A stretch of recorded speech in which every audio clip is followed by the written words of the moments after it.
I don't know. Do you think that when you're doing on-camera sex versus off-camera sex, does it hit kind of different, pleasure zones for you in terms of like that's really good for that as opposed to? Well, yeah, it's all mental. Yeah. A lot of our sexual everything is our mind, heart, gut, and genitals are all connected, right? Yeah. Those are our 4 different brains. So you got someone filming it, it's for content. That part of your brain's already turned into something else. Now, some of the best dick I've ever had has been on camera because it's porn dick, right? So it feels different and it feels really good. But, there's a big difference between walking into a random orgy without cameras there and you did it for fun when you were 25 versus filming. Did that happen? Oh, honey, of course it did. Okay.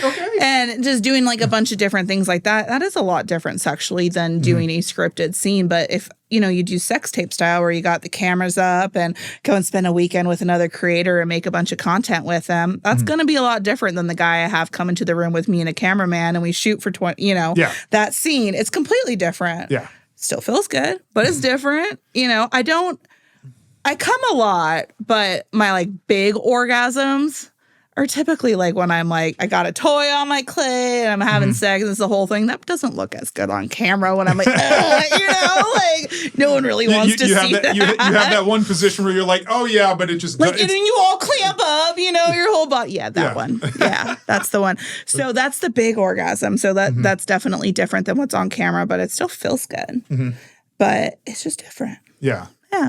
Nice. Still hot though. Now I'm thinking about what I did last night. I'm like, yeah, that was hot. And it sounds like you were very sexually experienced before you even started sex work.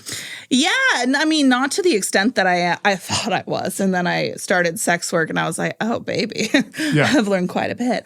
And you pick up skills over time and you evolve. But I always liked sex and it's just been a comfort for me. I'm more comfortable with sex than I was with talking about politics or anything from a young age, more than I was about science or computers. It's just what I've always been comfortable with. So it was just a natural evolution in its own way. Interesting. Yeah. So, and it wasn't precipitated by anything that that you were around, in terms of, you just naturally had an interest in it? And it's funny, my mom said that all, my aunts and on that side of the family, I had an aunt who was pretty slutty. So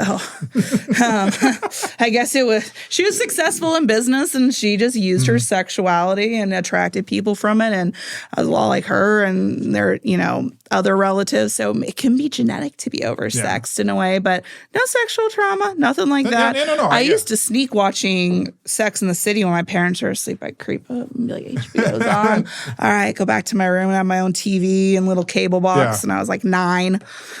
They thought I was watching I'm actually watching The Sopranos. No, I used to put on Elmo. That's how young I was. But I was what's that Carrie girl up to? And then I read the book from Sex and the City, and it was essentially an escort. I was like, these bitches are all getting ahead in life using being hot or sexy. So you have a Kim Cattrall kind of, what was her character? Samantha got that a lot. Yeah, she seemed like the most, I'll just say, in tune. With her pussy. Yeah. She was the one who had the most fun, I guess. Yeah, she did. But from stuff that I saw, but it's and that's cool that you were able to recognize that. Was that something that you were a little self-conscious about when you were being younger? Sexual? Yeah, no, it was always part of my identity and my personality. So would people know that about you, or was that something you kind of kept? I mean, my friends, but I wouldn't just walk down the street and be I like to get pounded. No, I know. But my friends and stuff, yeah, absolutely. I would be the one that they would talk to about their sex things or ask questions to. And it's funny, even when I was a younger teen, I didn't have as much experience, but I watched so many things that you would think that I did. Well, because I meant that sometimes people grow up in environments that think of sex more shamefully. Yeah. So you're like, I really like it. I don't want to talk about it because I don't. Okay, you didn't know. Oh, that's good. I would never had to be ashamed of it. But I didn't. I was a chubby kid too, so I wasn't getting the attention from guys. Yeah. So it wasn't until I was 14 or 15, and I've discovered the internet and MySpace and Facebook and do. So the boy sitting next to me in class is telling me about his dick, but he's got a girlfriend and we would sex after school, but then I never talked to him in school. Yeah. That kind of bullshit for years, being an insecure teenager. That was more, I guess, a sexual getting me on the internet with it, where maybe that stemmed from being comfortable with it. Yeah. Yeah. So what would you say, because you said that, you were on FetLife. Yeah. So what were some fetishes that you either had or have, or, what is it that really gets your motor going?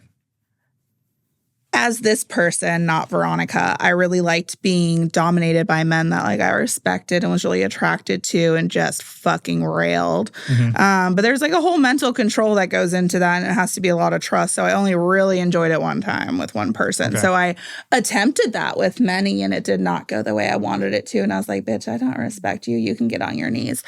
Like, what are you doing with your penis? No. Not interested. Yeah. So I got into that. I got a message from this guy when I must have been on Bumble for maybe like a month. And he was like, I want to wear women's panties and I want you to fuck me in the ass. And I was like, roll through.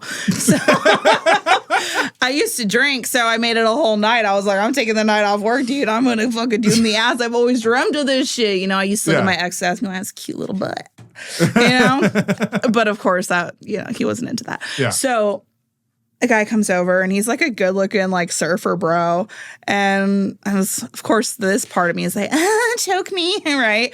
But then he's like, no, I want you to do that. And so like, he's a double-ended dildo. I'm fucking him in the ass. Like, it was pretty hot. He has little panties to the side, his little tan abs, and he's just getting railed. And it was hot. Mm-hmm. Yeah, and that was like before Veronica. And then that kind of helped me.